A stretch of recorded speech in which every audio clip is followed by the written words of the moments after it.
Vocês estão conseguindo ver os slides passando, né, direitinho, né? Ó, passei agora, estou passando, aquele certo. É porque eu estava com um probleminha, mas parece que voltou ao normal. Se porventura alguém chamar para entrar aí você me avisa, porque eu não estou conseguindo, eu estou com pouca, é, ó, tem gente já chegando aqui, ó. Sempre tem mais uma pessoa, é, querendo entrar. Bom, vamos lá.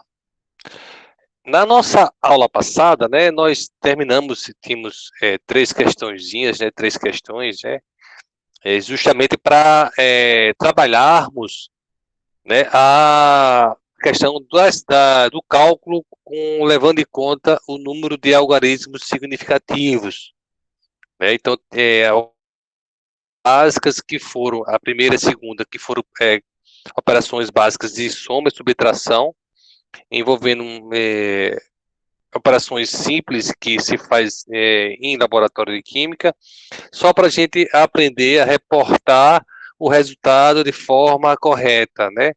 Quando envolvem operações nesse sentido, com o critério que nós aprendemos na aula passada. Na terceira já era um pouco diferente, já envolvia um conceito de multiplicação, mais especificamente um conceito associado a número de mols, que é o quê? Concentração vezes volume. Então, a concentração manteve-se fixa em 0,1000 mol por litro, contemplando 4 algarismos significativos, e as letras A, B e C, elas foram avaliadas com diferentes níveis de precisão e diferentes níveis de algarismos significativos. A primeira com 4, a segunda com 3, e a terceira letra C com 2. Certo? Então, a gente calculou o número de mols de HCl para esses respectivos volumes, né, que na verdade é o mesmo valor, só muda a forma como se expressa o resultado, tendo em vista que a precisão da medição que foi feita diferente da forma A, da forma B e da forma C. A precisão na forma A estava na segunda casa decimal, da forma B na primeira, e na forma C, avaliando apenas sem levar em conta a casa decimal, certo?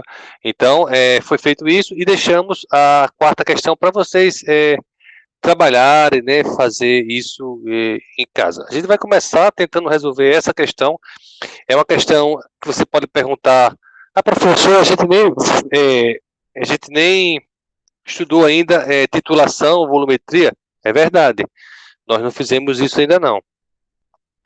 Mas são questões relativamente simples, e aqui eu vou mostrar a parte que toca a volumetria de forma bem genérica, bem rápida, e quando nós chegarmos nesse ponto do curso, né, nesse tópico do curso, a gente vai ter uma noção muito melhor do que essa mera questãozinha.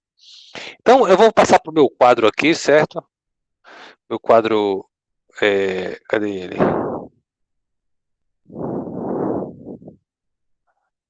Esse meu quadrinho aqui, certo? Eu vou tentar fazer isso, responder isso em vermelho, certo? Bom, o que é que diz aqui essa questão, certo? Então, eu tenho uma titulação. Eu vou falar isso bem mais com detalhe, mas o processo de titulação consiste em adição lenta de uma solução cuja concentração você conhece, né? Então, eu tenho uma solução de hidróxido de sódio, com essa concentração que eu conheço aqui, que é 0,1041 mol por litro. Então, essa é a minha solução cuja concentração eu conheço, que é uma solução padrão, de 0,1041 mol por litro. E aí, pessoal, eu tenho no meu Erlenmeyer um HCl. Eu devo colocar, né, uma bureta com o hidróxido de sódio, e no Erlenmeyer eu coloco o HCl. Quanto é que de HCl que eu coloco, pessoal? Eu coloco 24,98 ml de HCl. Aí eu devo colocar um pouco de água e um pouco de indicador e faço uma reação de neutralização envolvendo o quê? Um hidróxido de sódio com com HCl. Essa reação, né, é uma reação super simples, né, de um ácido forte com uma base forte. Então eu tenho um HCl mais o NaOH. Isso vai produzir o NaCl e água, certo? E aí a gente coloca um indicador, normalmente nesse caso é a fenolftaleína, para quê? Para mudar de cor, né, fazer alguma variação física, né, promover alguma variação física na minha reação, da minha solução, indicando que o meu ácido foi neutralizado pela minha base.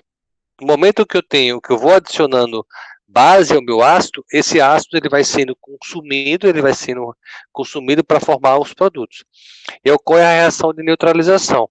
No momento em que eu não tenho nem excesso de ácido e nem excesso de base, a gente fala que alcançou a equivalência química.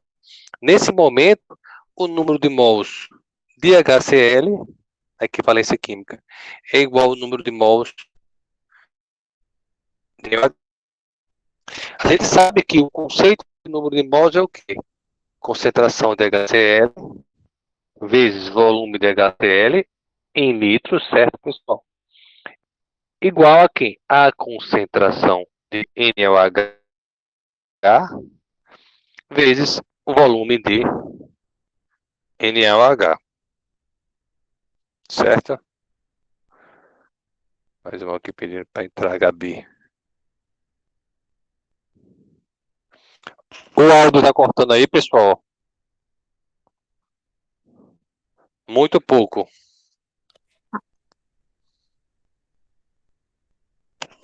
Aqui para mim tá normal. Tá normal? Então, se tá normal para outro não tá, é possível que seja internet, né?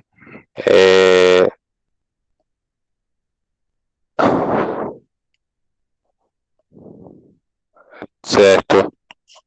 Talvez seja porque eu estou colocando ele em outro equipamento. Para Vamos mim ver aqui tá normal, não se, cortou não. se porventura começar a ficar ruim a ponto de incomodar e não perceber, aí vocês me avisam, ok? Certo? Ok, professor. Vamos lá. Então, voltando, né? Então eu tenho uma reação de neutralização, então o número de mols do HCl é equivalente ao número de mols do hidróxido de sódio. Então, você pode falar, professor, eu não vi isso aqui ainda, não sei. É verdade. Mas trata-se de questões de diluição. Qual é a questão de diluição? Vocês veem isso no ensino médio, né? C1V1 igual a C2V2. Né? Concentração, volume, concentração, volume. É a mesma coisa que o conceito de número de mols. Então, o número de mols de HCl é igual ao número de mols de hidróxido de sódio. A minha titulação gerou, para alcançar o ponto de equivalência, eu precisei de 25,11 ml de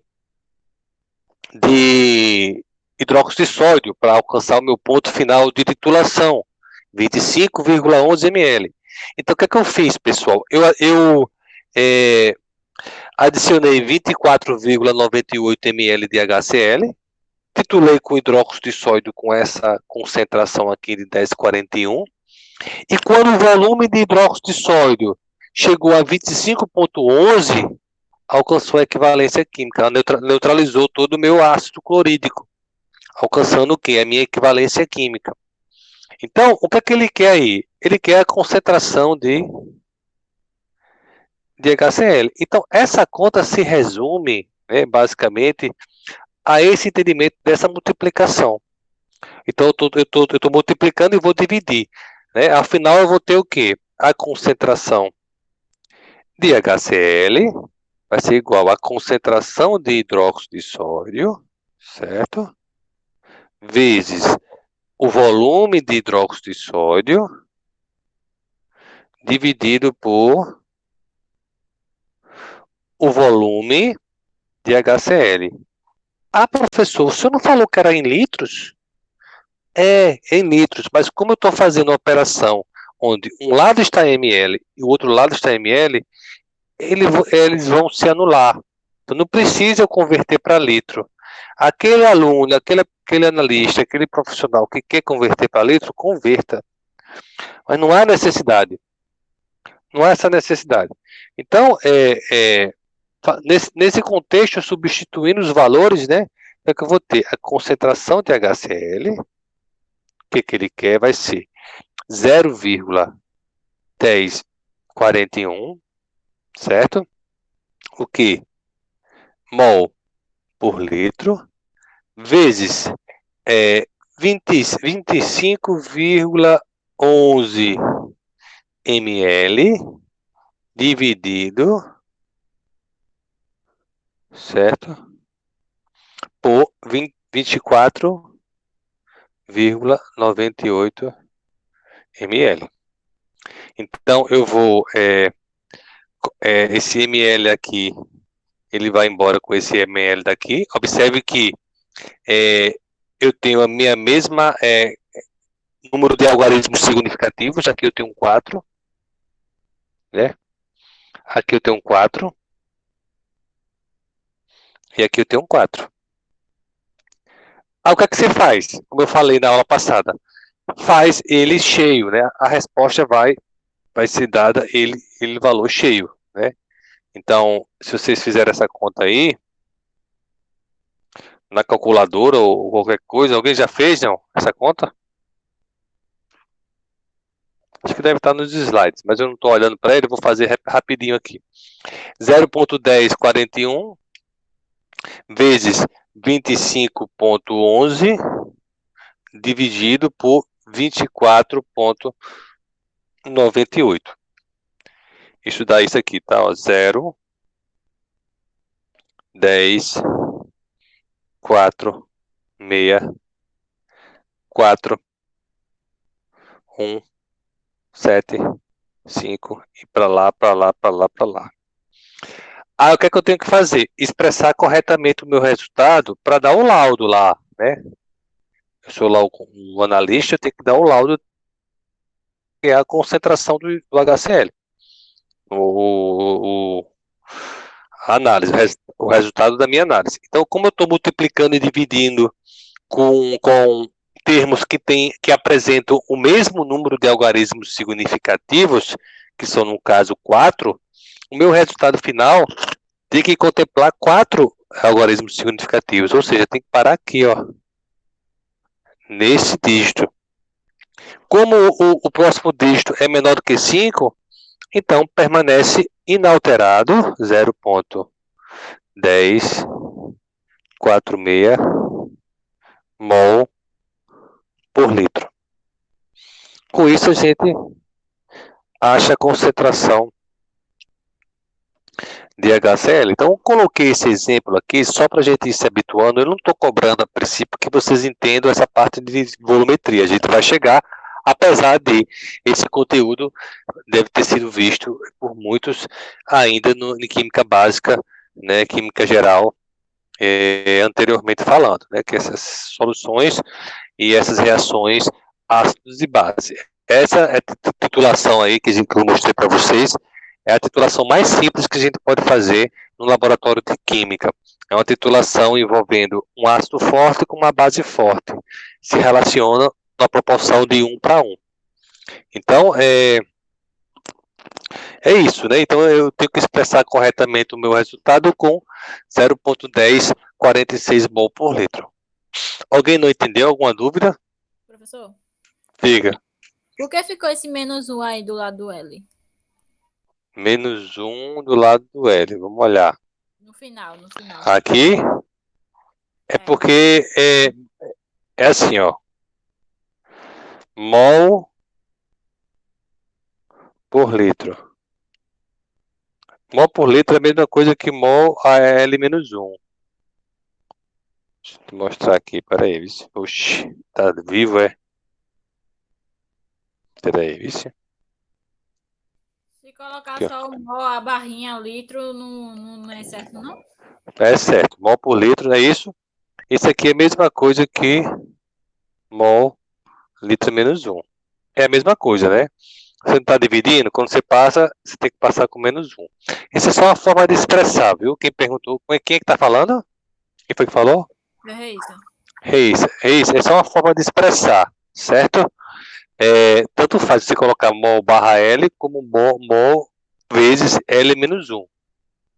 Isso é a mesma coisa que mol por litro. Como, por exemplo, se eu tiver concentração, massa, eu posso falar concentração, massa, M menos 1. Esse menos 1 significa que é a mesma coisa que massa. É uma forma de se expressar, certo? É a mesma forma que é grama por litro, entre outras concentrações. É um hábito que a gente tem, eu acho que até, eu não estou lembrado se a IUPAC recomendou fazer assim. É muito comum você ver em livros dessa forma como eu estou fazendo, em -1, mol por litro -1. Os livros mais antigos é sempre mol por litro, né? Ou então concentração molar, né? Que é com M. Mas eu acho que não se está mais usando, não. Certo? Então a gente pode, né, expressa assim, como eu mostrei, né? Como tem esse caso aqui, né? Ou expressa, como eu falei, mol por litro -1. Só uma forma. Sabe que é a mesma coisa, certo? Vamos lá. Alguém tem mais alguma coisa para falar sobre essa questão? É bem simples, né? Então vamos embora. Bom, essa questão já está respondida nos slides, tá, pessoal? Então vocês não precisam nem se preocupar em copiar, porventura, esse meu quadro. Eu gosto muito de fazer assim, sabe? Eu gosto muito de usar o quadro. É como se eu estivesse numa sala de aula. Então, assim, eu acho que há uma ideia mais parecida e próxima de uma aula presencial, que é o quê? É a parte dos slides, que a gente vai explicando, a parte teórica, e quando tiver um exercício mais bem elaborado, a gente vai procurar fazer no quadro, certo? Nesse quadro branco eu tenho uma mesinha digitalizadora, que é essa aqui, né? E eu consigo escrever tranquilamente aqui com um certo grau de facilidade, de forma legível, né? Simulando um quadrinho, tá? Algumas coisas já estão aí até para depois vocês estudarem. Essa primeira parte, por exemplo, tá tudo respondido, né? Até para vocês depois revisarem, estudarem, né? E verem como é que faz, certo? Essa continha aqui está feita já. Bom, a gente vai dar prosseguimento agora ao assunto, tá bom? Que é uma parte também importante do curso também, e a gente vai entrar. E aí a gente precisa acompanhar bem para não perder a sequência dos tópicos. A gente vai falar um pouco sobre as limitações dos métodos analíticos, certo? Os métodos que promovem essas determinações. Sabe-se, né, já é consenso que a função do analista é obter, né, na aplicação de um método analítico, é obter resultados mais próximos possíveis do valor verdadeiro. Aqui mostra aqui para vocês um tiro-alvo, né? Então, simulando que o valor verdadeiro seria esse centrinho, e o analista está aqui, está enfiando essa flecha, né, no alvo, né? Então, o analista, o objetivo dele, né, na aplicação no uso dos métodos analíticos, em sua grande essência, é tornar o resultado da sua medida o mais próximo possível do valor real. Então, por exemplo, imagine que eu tenho uma amostra que vale tantos mols por litro de um determinado produto, né? Então, o meu método, ele produziu um resultado muito próximo desse valor. Então, eu estou indo num sentido correto. Uma outra coisa que é importante também é que a gente precisa entender, e esses conceitos precisam estar muito bem definidos, é que é sobre a precisão das medidas. Uma coisa é você obter resultados mais próximos possíveis do valor verdadeiro, e outra coisa é você obter conjunto de medidas muito próximas entre si. A gente tem que entender essa diferença, porque até no jargão, até na forma como nós falamos, às vezes gera confusão. O que eu estou querendo dizer, em outras palavras, é que precisamos conhecer o quê? O conceito de exatidão e de precisão, né? Dos métodos que foram empregados, que serão empregados, né? Saber diferenciar o que é exatidão e o que é precisão. E já que a gente está trabalhando com a parte de estatística, a gente precisa entender as fontes de erros que afetam as medidas. Por quê? Porque dependendo do tipo de erro, iremos aplicar o que? A estatística para nos auxiliar com os nossos resultados. Então vamos lá. Primeiramente sobre exatidão e precisão. Alguém teria ideia do que significa precisão e exatidão? Alguém poderia comentar?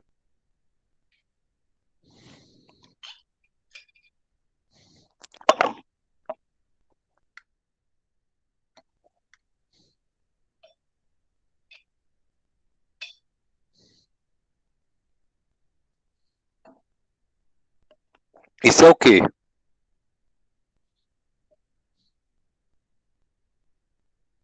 Não, mas a exatidão são conceitos muito distintos.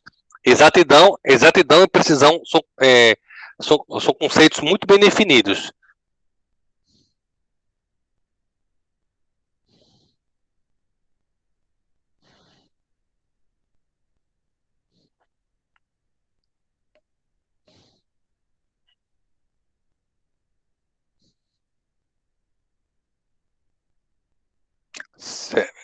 A exatidão está mais ou menos certa. Precisão não. Tem uma falha de conceito aí.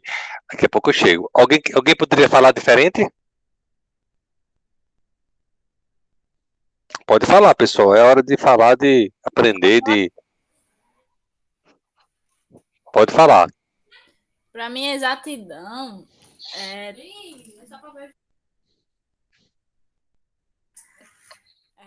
voltando aqui. Para mim, exatidão é algo que seja conciso, assim, tipo, você conseguir um resultado positivo, assim, correto. Para mim, isso é exatidão. Já a precisão é quando você vai fazer alguma coisa e você precisa estar certo daquilo que você faz, entendeu? Você precisa, tipo, ter um ponto, assim, que você sabe que vai acertar ali. Para mim, isso é precisão.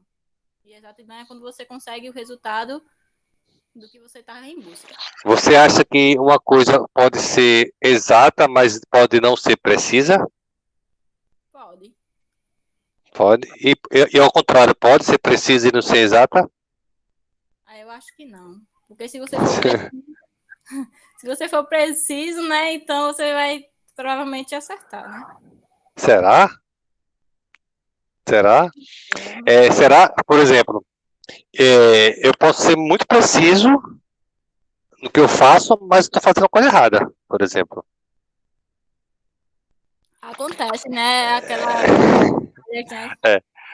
Eu vou explicar, vou falar para vocês o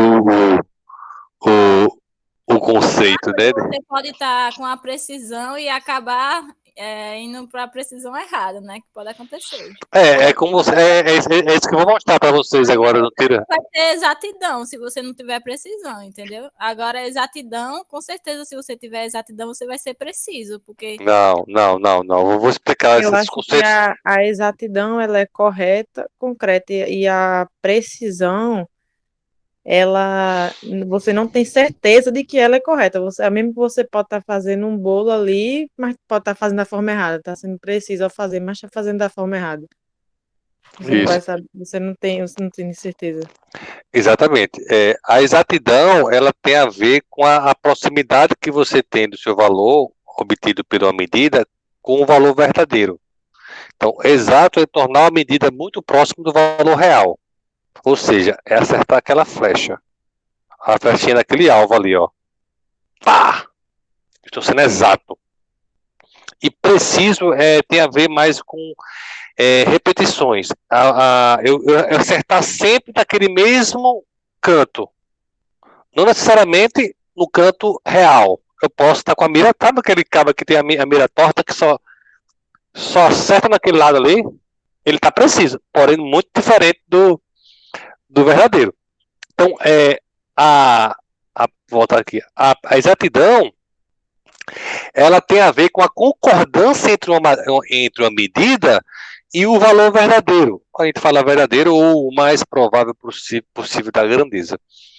A precisão, que é o que eu percebi que há um maior falha no conceito, né? Ela está relacionada com a concordância das medidas entre si. O que eu quero dizer com isso? Uma coisa precisa, as medidas estão muito próximas entre si. Ou seja, estão com a dispersão baixa. Quando as medidas estão com a dispersão alta, ou seja, o cara joga uma flecha no canto, aí joga outra flecha no outro, aí joga lá na esquina no outro. Então ele está com a alta dispersão e, consequentemente, uma baixa precisão. Ele não está sendo preciso em realizar uma medida, um conjunto de medidas sempre naquele canto. Ele está disperso. Então, a precisão ela está relacionada com a concordância em si de um conjunto de medidas. Né? Ou seja, ele está muito junto ou ele está muito separado. Se ele estiver muito separado, significa que ele está com uma baixa precisão, né? E uma alta dispersão. Ele está espalhadíssimo pelo meio do universo das suas medidas. E fica claro quando a gente mostra aquela figurinha que eu mostrei para vocês, que eu vou mostrar novamente. Então, em outras palavras, né, a exatidão expressa a proximidade dos valores real e medido e a precisão, a sua reprodutibilidade. O que quer dizer isso? Eu estou dizendo, meu resultado está se reproduzindo. O que está se reproduzindo? Ele está batendo sempre naquele mesmo canto. Então, eu estou com uma boa reprodutibilidade, certo? E exatidão, ele tem a ver com a proximidade com o valor de fato real, certo? Então, para ficar claro, tem esse conjunto de valores aí, né? De medidas. Então, aqui a gente vê cenários completamente distintos, cenários completamente diferentes. A gente pode conversar e dizer se ele é exato ou se é preciso.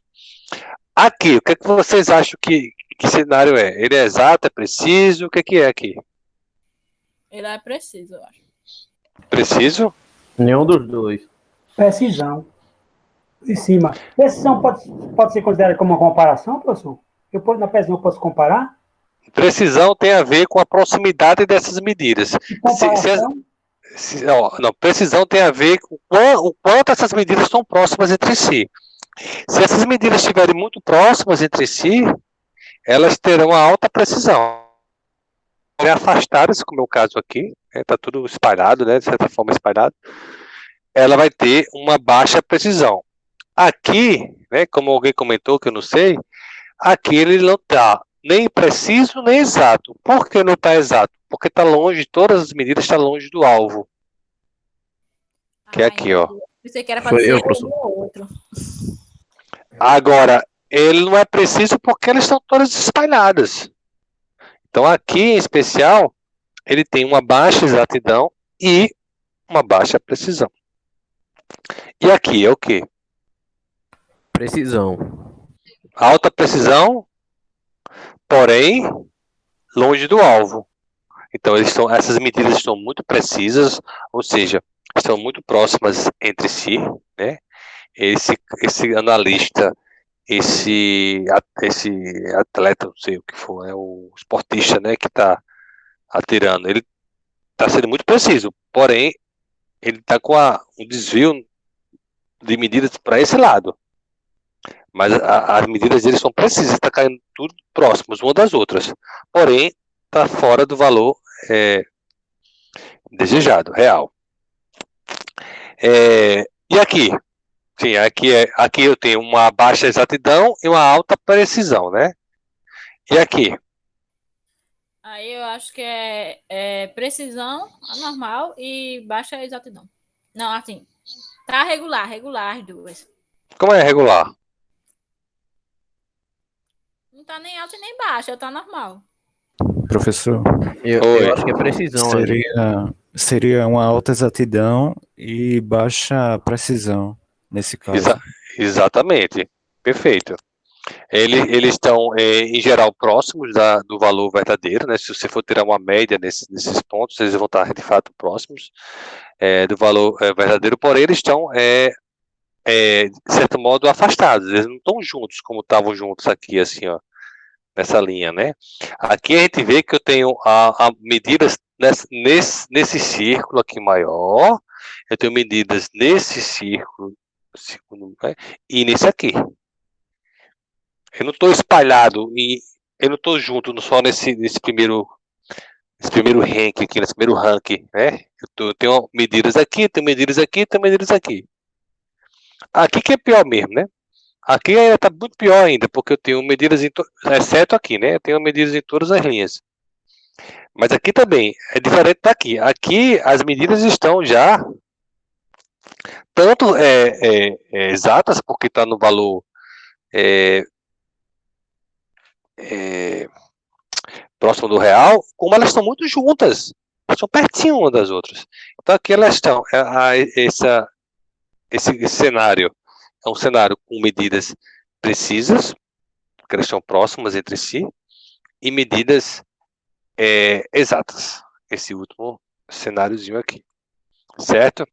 Vamos olhar esse conceito de uma maneira diferente agora, certo? Vamos olhar para os números, com um gráfico auxiliar, mas vamos olhar para os números.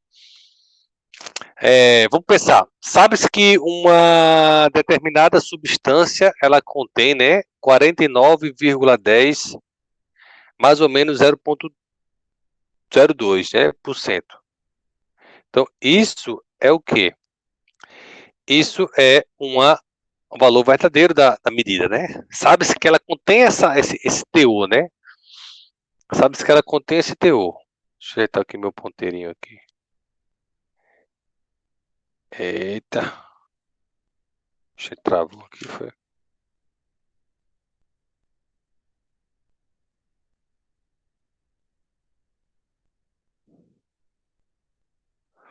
Bom, sabe-se que ele tem esse teor aqui, ó, que é 49,10, né, esse aqui, com mais ou menos 0,02.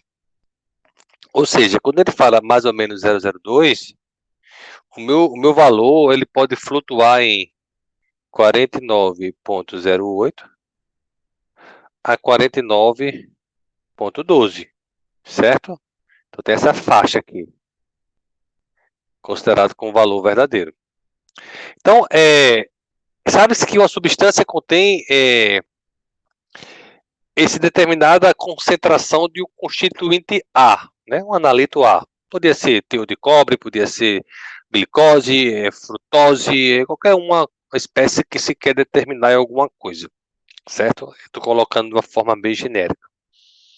Sei lá, vou imaginar que você está no laboratório e você está determinando o teor de cobre na cachaça, por exemplo, né? E aí eu tenho um analista 1, um analista 2 e um analista 3, produzindo resultados diferentes. E a gente vai analisar esses 3 analistas e vai dizer se eles são exatos e se eles são precisos. Ok? Essa é só um exemplo genérico para nós ilustrarmos mais ainda, de maneira didática, esses conceitos de exatidão e precisão. Bom, então, 3 analistas pegaram essa mesma amostra, né, e mediram 5 vezes, certo? E aí, o analista A mediu essas 5 vezes, tirou a média, essa aqui é a média. O analista B também mediu essas... Não, 5 vezes não, 4 vezes. 4 vezes, tirou a média, né, 49,42. E o analista 3 também, a média. Então, olhando para a média, já de cara, né, dessas medidas, o que é que vocês observam aí, em termos de resultados, assim, olhando para a média?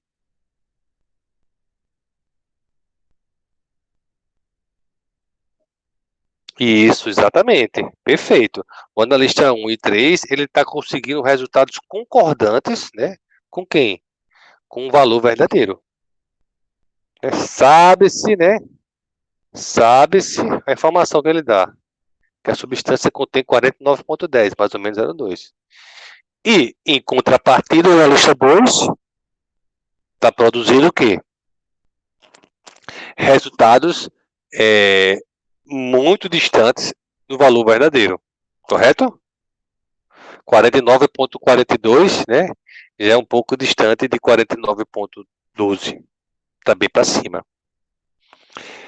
Quando você olha para os números, fica um pouco até difícil de você perceber se eles estão muito dispersos ou pouco dispersos. O ser humano ele é mais favorecido para uma expressão visual do problema, ou seja, com base em gráficos, em pontos em gráficos, como a gente ilustrou agora, para entender e perceber esses conceitos. Então, mesmo assim, mas se a gente fizer uma forcinha, já que são 4 números, já para a gente perceber alguma coisa, de certo modo, né? O que vocês percebem aí, olhando para o analista 1 e o analista 3? Eu percebi que o analista 2 foi mais preciso. Analista 2. Mais preciso. Ele não foi exato. Exatamente. Porém, foi mais preciso. Mais preciso, né? E o analista 3, ele foi mais preciso e exato do que o analista 1. Perfeito. Se você for ver assim, eles tiveram valores próximos, 49,08 o analista 3, de média, né? E o analista 1, 49,12. Resultados razoáveis. Mas se você for observar o analista 3, né? Como vocês estão vendo aqui, o conjunto de medidas dele, ó, 49,08, repete-se assim, 49,08, 49,012, né? Aí tem esse 49,04, né? Que faz até baixar essa média aqui, esse valor aqui, de fato, que baixa essa média, né, de 40, podia até dar 49,10, talvez, né, se tivesse outro valor aqui, mas, de certa forma, eles são próximos entre si. Ele está variando de 49,04 a 49,12. O 1 não, o 1 tem amostras, ó, o 49,01, muito distante, ó, 49,25, muito distante, ó. 49,12 também está fora da faixa, mas quando você tira a média, o que vale a média para essa comparação, né? Ele dá um valor, um bom grau de exatidão. Então, dá para a gente já ter uma ideia do cenário. No analista 2, o analista 2 basicamente está cravando aqui, ó, entre 40, 42 e 44.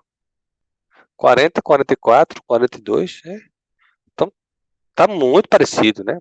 Então, a gente vê esse cenário aqui, né?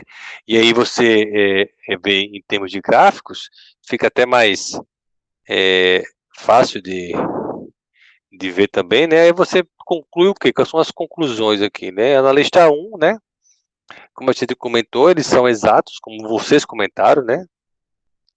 Mas eles não são precisos, né? Ou seja, as amostras estão separadas, né? Tem uma amostra aqui, outra aqui, outra aqui, outra aqui e outra aqui. E quando você tira a média, né, o valor médio aqui, ele está próximo do valor correto. Isso que confere uma boa exatidão. Ele está exato. Mas a precisão dele está baixa. Por quê? Porque ele está com uma alta dispersão, as medidas são muito espalhadas. O 2, eles estão juntinhos, porém, ó, bem distante do valor correto. Então, eles não estão exatos, mas estão precisos. E, por último, o analista 3, eles estão uma boa concordância, né? Valor médio, né? Em relação a coisa, eles estão bem próximos uns dos outros aqui, assim, ó. Isso confere uma boa precisão. Certo? Ficou claro, pessoal, agora esse conceito, não?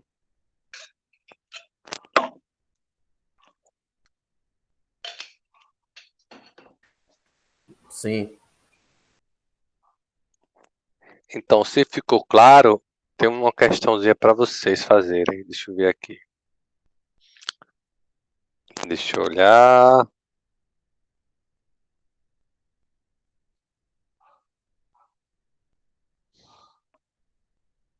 Eu vou colocar aqui no chat, certo? Deixa eu ver aqui. Vou dar 5 minutinhos para vocês fazerem. 5. Só 5, certo?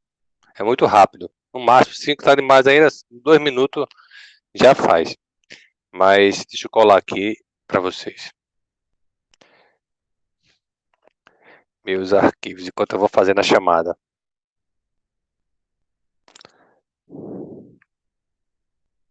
Ctrl C. E agora eu vou dar um Ctrl V.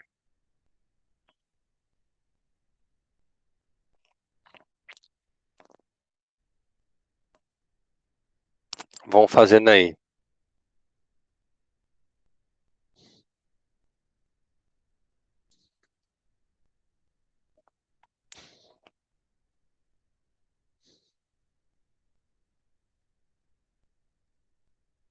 Conseguiram abrir o formulário?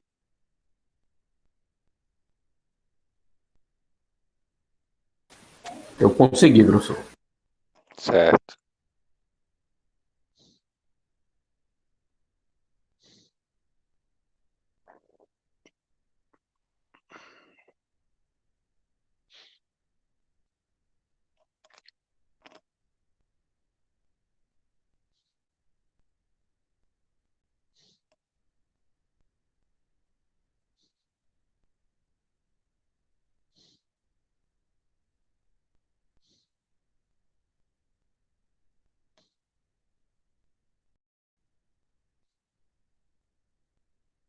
Só para deixar esse tempinho da chamada para vocês se ocuparem com alguma coisa, certo?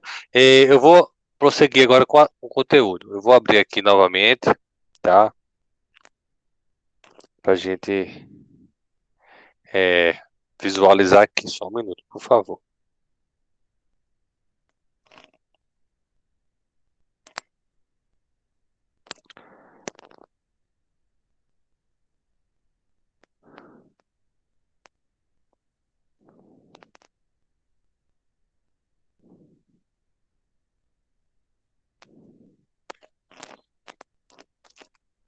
Bom, a gente começou a aula, né, dizendo que os analistas eles precisam conhecer a exatidão e a precisão dos métodos que são analisados. Esse conceito ele tem que estar muito bem sedimentado, ele tem que estar muito bem organizado, né? E saber as fontes de erros, certo? Saber as fontes de erro. Bom, os erros eles têm uma classificação, certo? Como é que esses erros são classificados? Eles são classificados em 2 grandes tipos. Os erros determinados, também chamado de erros sistemáticos, e os erros indeterminados, também chamado de erros aleatórios. Então, esses 2 tipos de erro, o primeiro e o segundo, a gente vai discutir ele a fundo, com base em teoria bem interessante, certo? Vamos começar com os erros determinados ou sistemáticos. O nome já fala, né? Erros determinados. Ou seja, tem a sua origem determinada. Se eu consigo, né, saber onde é que eu estou errando, por exemplo, eu consigo promover ajeitar esse problema e contornar esse erro e realizar as minhas medidas de maneira eficiente, né? Por exemplo, existe, dentro dos erros determinados, né, existe, a gente classifica em 3 grandes tipos. erros operacionais, erros relacionados a instrumentos e reagentes e erros do método. Erros operacionais, eles são causados pelo aquele analista pouco cuidadoso, esquecido, né? Por exemplo, ele está lá secando a amostra, ele está apressado, aí sei lá, aí secou de forma incompleta a amostra, né, que devia passar mais tempo na estufa, ele passou pouco tempo secando antes de pesar, né? E aí produz um resultado com maior teor de umidade do que deveria ter, por exemplo. Ou então, ele tem perda de material durante a análise, por algum motivo ele deixou, na hora de pesar, deixou, enfim, a balança cair um pouco de reagente para um lado.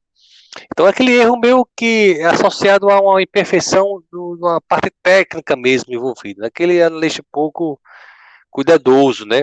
Por exemplo, para fazer uma titulação, eu preciso de um indicador. Então, eu só vou conseguir visualizar que a minha reação terminou, alcancei o meu ponto final, se eu tiver um indicador, que é ele o responsável por promover uma alteração física no meu meio, né? Indicando que a reação completou. Então, se eu não coloco o indicador, eu não vou ter... eu vou saber nunca quando é que vai acabar a minha análise. Então, esse é um erro que a gente chama de erro grosseiro, né? Pra gente, isso aí a estatística ela não trata, né? Na verdade, não existe uma ciência que trata esse erro. O negócio é você tomar a lição, né? Levar um puxão de orelha, já é que você vai fazer uma titulação, você não coloca o indicador, né? E aprender com os erros, né? Aprender com a lição e voltar a usar a fenolftaleína como indicador, né? Vamos supor que seja a fenolftaleína. Aí digamos que ele aprendeu a lição e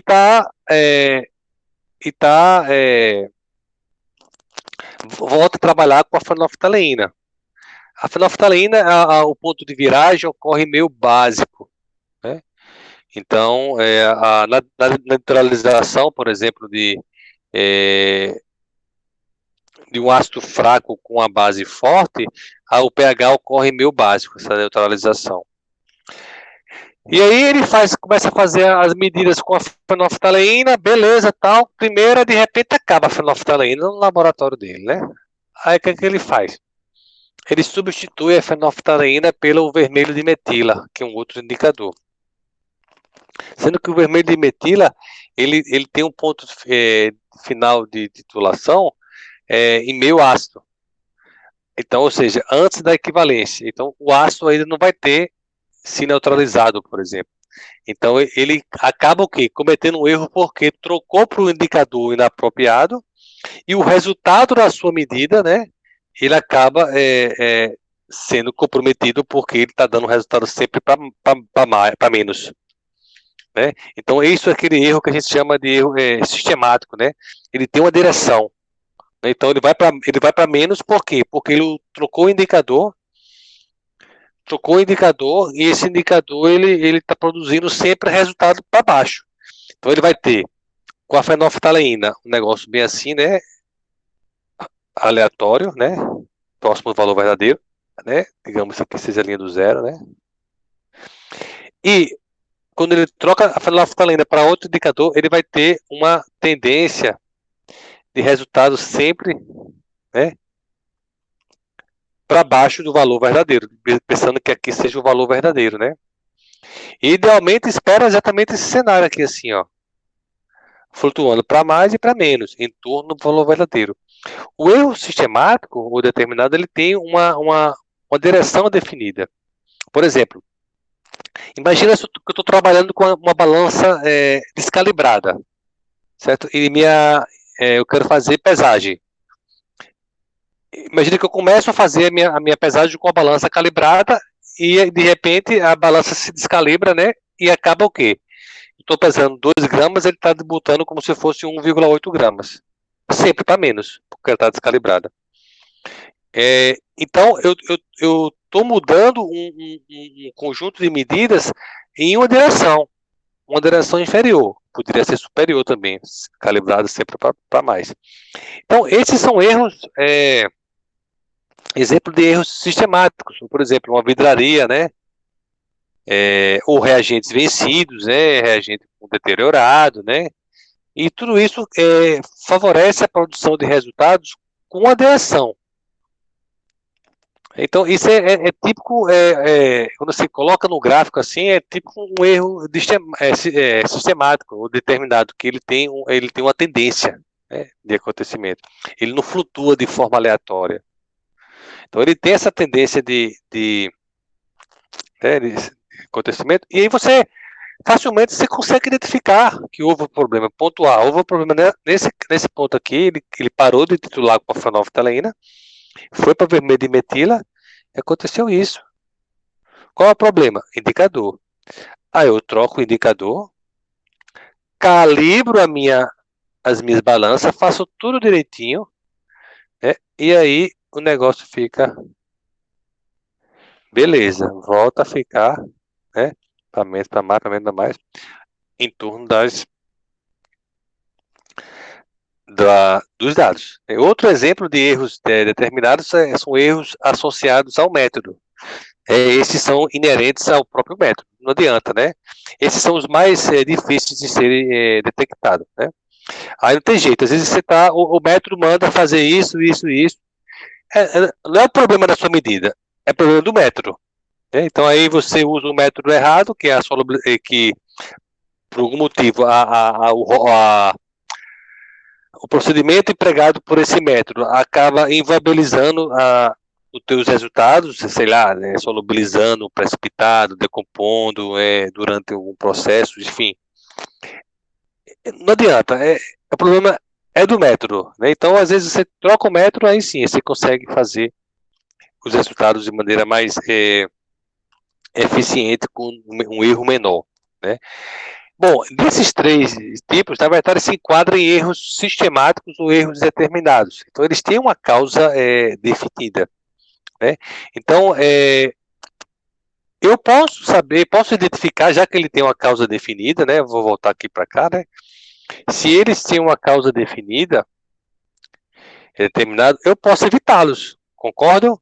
Se eu posso evitá-los, eu posso colocar um analista agora mais cuidadoso, ele vai usar sempre fenolftaleína, uma balança calibrada, com os reagentes tudo em ordem, com as vidrarias limpinhas, com o método correto, né?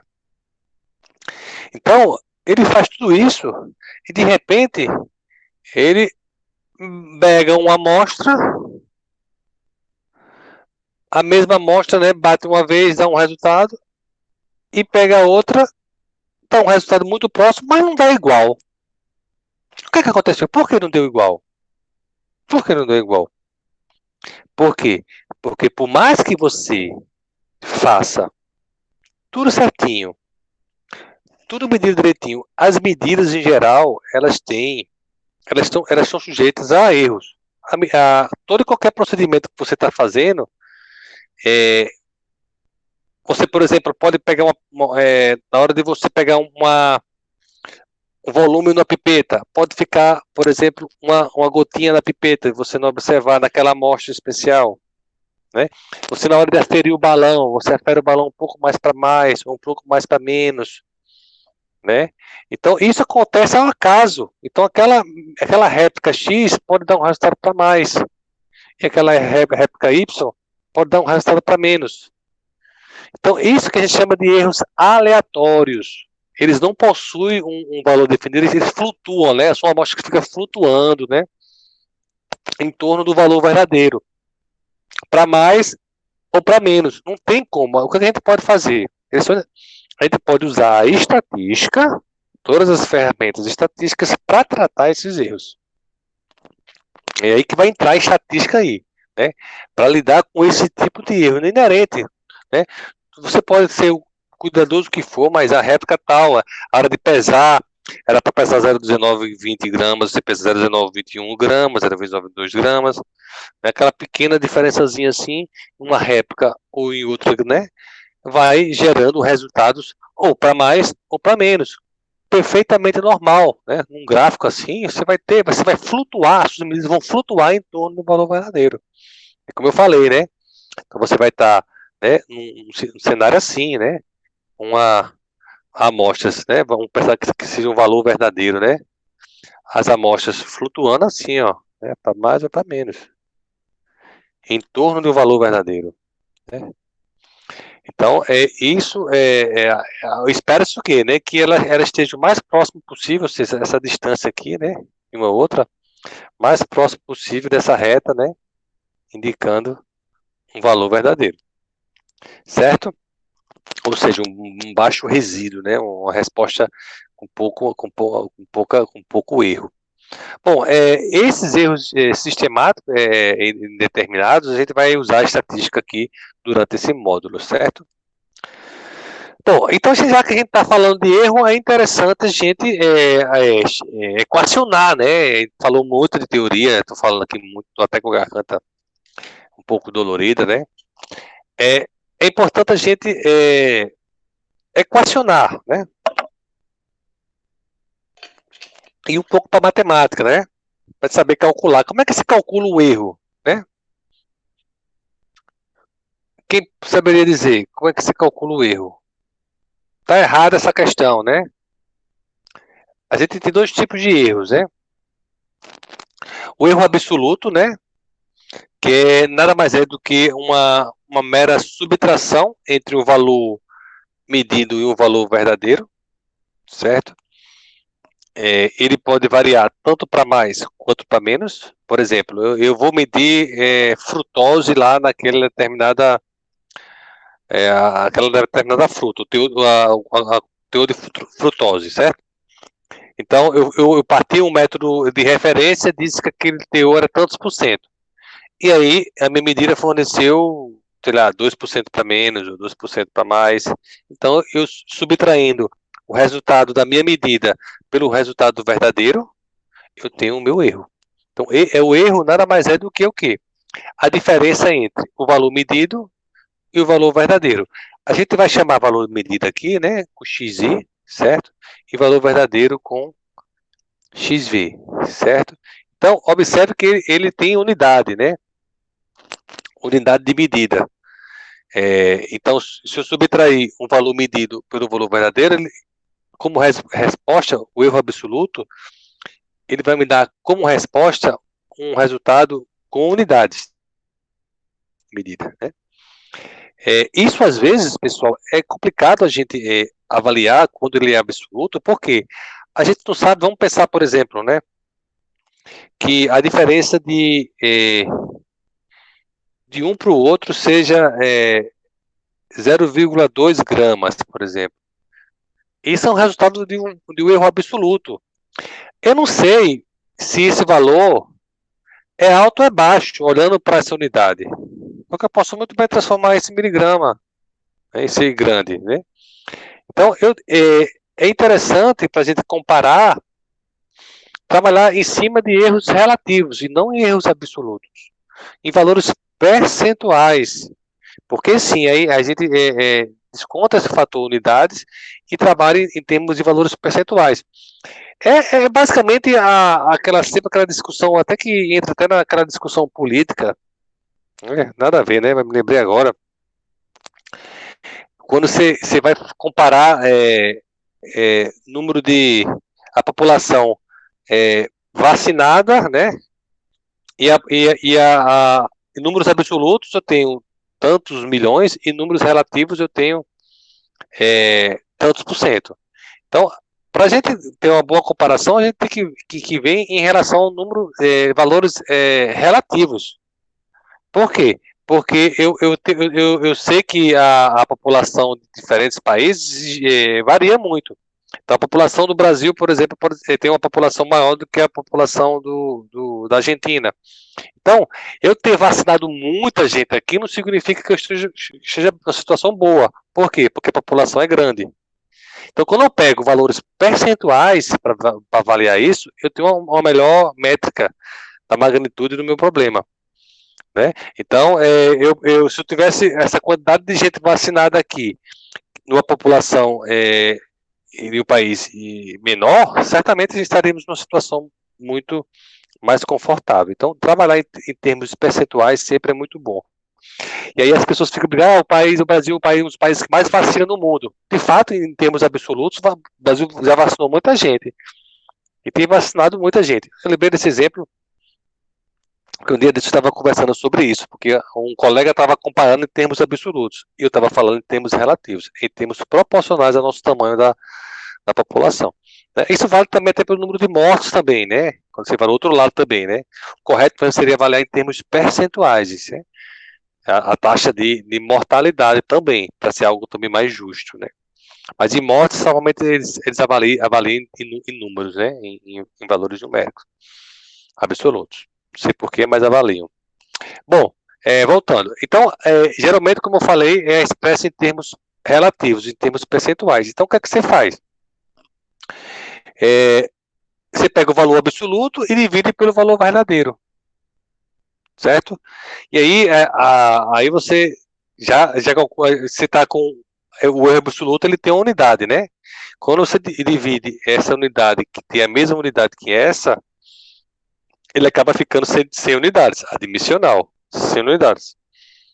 E aí, você calcula por partes por 1000 ou partes por 100, né? Enfim, normalmente a gente trabalha em termos percentuais, né? Então, tantos por cento. Então, o erro relativo é comumente dado por essa equação aqui. Você tem o erro absoluto dividido pelo valor verdadeiro vezes 100. E aí você pode dizer, eu errei tantos por cento. Eu não errei 2.500 e tantos miligramas. Não, será que isso é bom ou ruim? Eu não errei 2 mols por litro. Será que isso é bom ou ruim? Entendeu? Então, porque está em termos absolutos. Quando eu faço isso em termos relativos, aí eu vejo a dimensão do problema. Ai, meu Deus, minha metro está produzindo um resultado, está errando 15%, 20%. Então, erro alto, né? Você consegue enxergar mais isso, né? Por exemplo, vamos fazer um exemplozinho aqui, para ficar mais bem definido esse conceito, certo? Vamos lá, você está no laboratório, né? Vamos imaginar que você queira determinar, lá no seu laboratóriozinho lá, determinar o teor de cloro em um determinado material, né? Chegou essa amostra de um material de referência, e aí foi visto que ela tinha 30% massa-volume, certo? Então, esse é o valor verdadeiro, né? Esse valor que tem aqui, ó, é o valor verdadeiro. 33,30% massa-volume. Mas o resultado que esse camarada, esse analista encontrou, fazendo essa medida, foi 32,90% massa-volume. Quero chamar a atenção aqui, tá, pessoal? Porque, ó, esse porcentagem massa-volume não tem nada a ver com o percentual que eu estou falando em termos relativos. Percentagem massa-volume, vou logo dizendo a você que a gente vai usar muito, isso é a mesma coisa que eu saber quantos gramas eu tenho em 100 ml de amostra. É a unidade de concentração. Podia ser mols por litro, podia ser gramas por litro.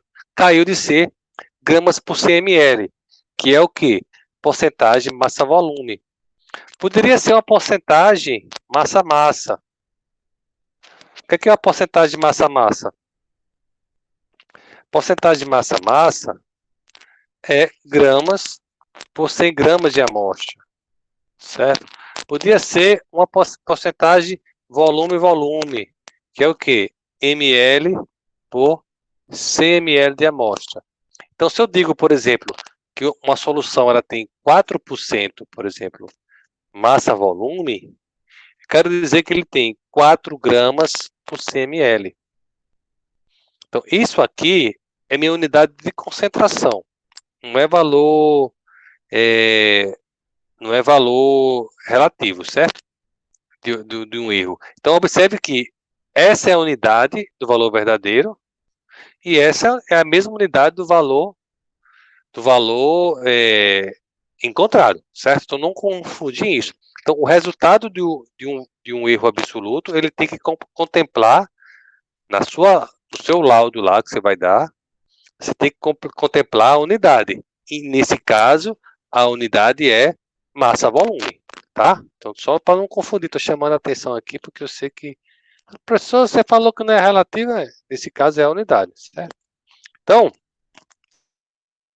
o erro absoluto vai ser o valor medido menos o valor verdadeiro, certo? Então, se você subtrai, né, 32, 90 menos 33, 30, menos 0,40% massa-volume. Observe o sinal aqui, ó, é negativo.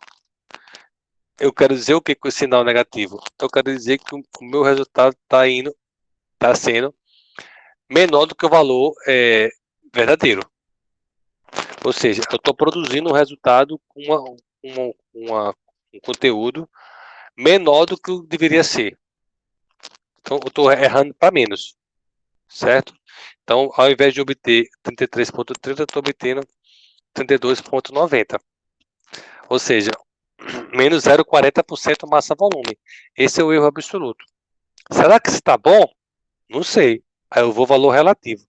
Como é que eu faço? Divido o valor absoluto pelo valor verdadeiro.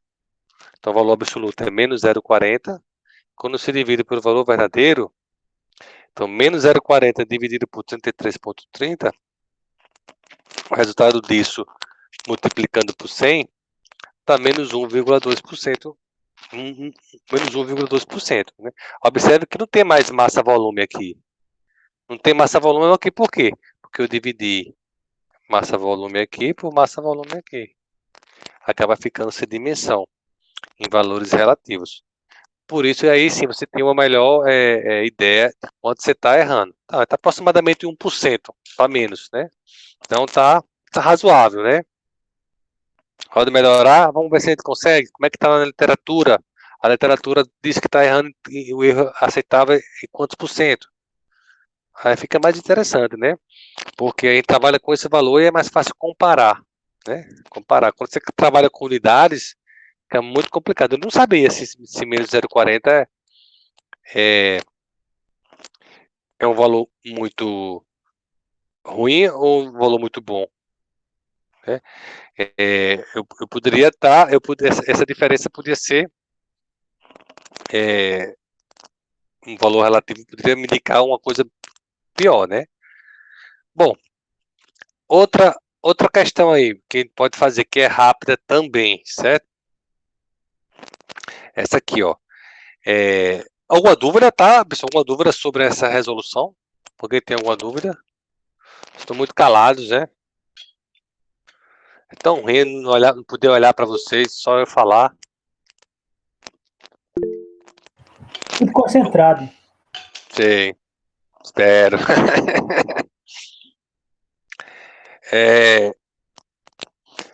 Às vezes eu sei que os alunos não estão nem olhando, porque acaba a aula e sempre tem uns 3 ou 4 que não saem, sabe?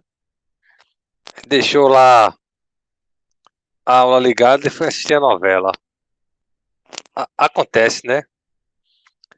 Com os melhores alunos de Londres, né? E eu fui dar aula presencial terça-feira, né? Eu só conheci os alunos por esse símbolozinho assim, né? É engraçado você olhar depois de muito tempo para os alunos. Mas enfim. Eu ainda ligo a câmera, tem dia que eu vou nem abrir mais também. Só de raiva, não vou abrir não. Ficar com a câmera fechada também. Na escuridão, nas trevas. Vamos lá. Vamos voltar ao exemplo. E hoje está quente, né? Não sei se aí vocês estão com calor, porque eu fecho aqui tudo, porque aqui eu moro no apartamento, aí aqui tá quente, porque eu fechei tudo, né? Acho que tá até ventando. Mas quando você fecha, fica abafado, né? Porque essas motos, elas foram lá embaixo, e, rapaz, Olha aí, Max Weber aparecendo aí, para não deixar É isso aí, todo mundo devia aparecer. Pelo menos na hora de for falar, né? Na hora que for falar, podia aparecer aí. Aí os alunos falam, professor, eu não tenho câmera não, nem tenho microfone não. Mas tu tem um celular, que eu sei que tu tem um celular. Aí. Pois é, tem que ver, né? É legal olhar, né? Pra vocês, saber quem eu tô falando, né? Quem é o meu público. Eu tô colocando o meu celular. Quem é? Teu menino, é um menino? Dá pra ver. É a menininha ou o menino? É um menino. É um menino. Eita, coisa boa, hein? Assistir aula com o menino no braço. Isso é bom demais, hein? É bom demais. Já tá aprendendo química logo novinho, logo, né? Já Tá acostumando aqui, logo. tá ajudando aí, ao pai. Já se acostumando logo cedo. Massa, legal. Vamos lá, Já pessoal. já vou Coisa. mostrar meu menino também. Oi? Já já vou mostrar meu menino também. Pronto, depois você mostra. Se terminar aqui que a gente conversa mais um pouquinho. Falta só essa questão pra gente encerrar. Vamos lá. Já, professor, eu tô brincando, professor. É meu gato. É, o meu. Eu tenho dois. Um já tá dormindo, com certeza.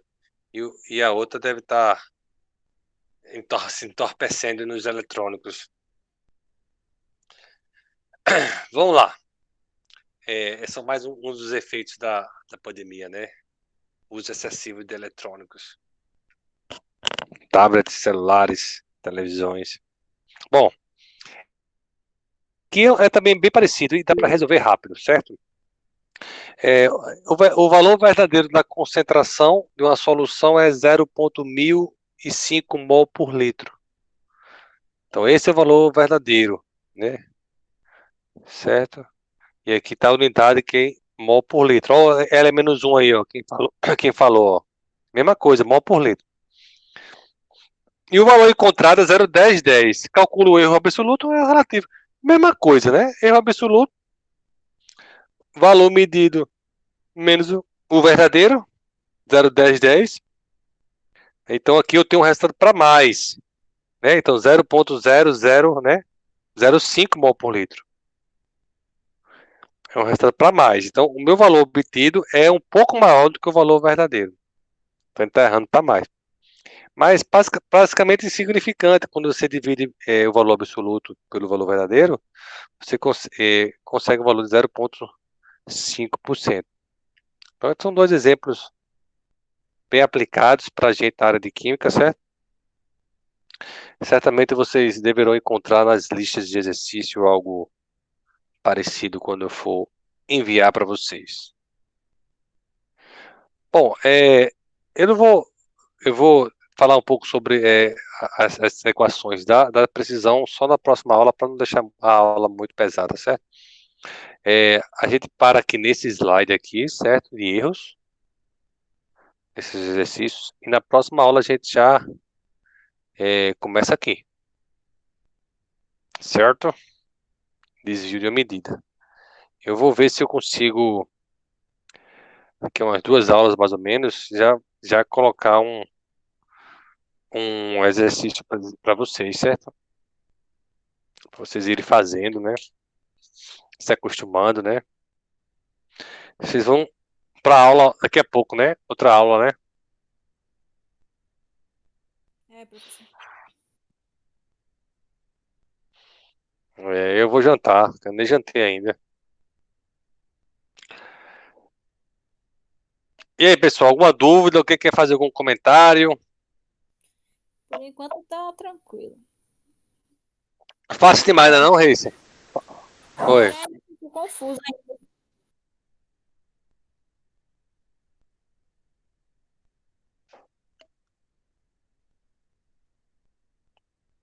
Algarismos significativos. E na prova, a primeira coisa na prova que eu falo assim, ó. O que é que você quer saber?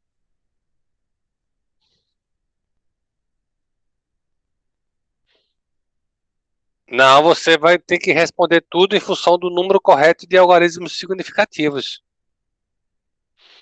Inclusive na prova vai ter isso, sim. Responda levando em conta o número correto de algarismos significativos. É bom.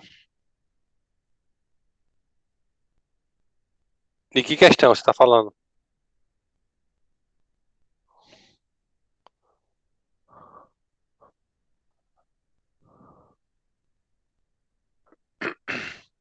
Essa última? Não, ali é 0, 10, 10 menos 0 é.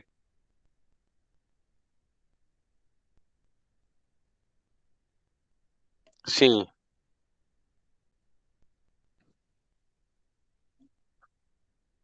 Tá. Aqui eu coloquei como 0,5.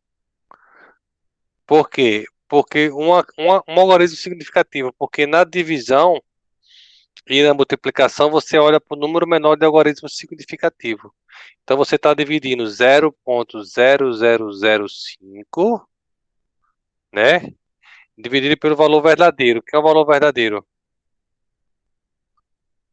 Tipo,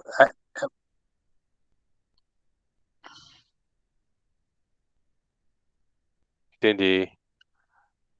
Aí fica, ó, o resultado ficaria 0,004975, certo? Aí vezes 100, vezes 100, né? Na verdade, esse 100 nem deveria entrar, porque é percentual, mas deveria parar onde? Ó? 0,005. 49 arredondava para 5, né? Aí, como ele só tem que ter um algarismo significativo, é 0,5, certo? Porque está dividindo e leva em conta o menor. Beleza? Vamos embora. Quintou. Professor, Oi. e o resultado da questão que o senhor passou? Certo. Deixa eu ver ela. Nem sei. Eu mando por e-mail a resposta. Certo? Eu acho que é a letra B, parece, se eu não me engano. Nem lembro. Eu tinha marcado, eu acho que foi a A ou a B, professor. Aí eu fui clicar fora e eu acho que acabou enviando errado. Eu boto no grupo o resultado. Pronto, Beleza? beleza. Show. Grande abraço. Bom final de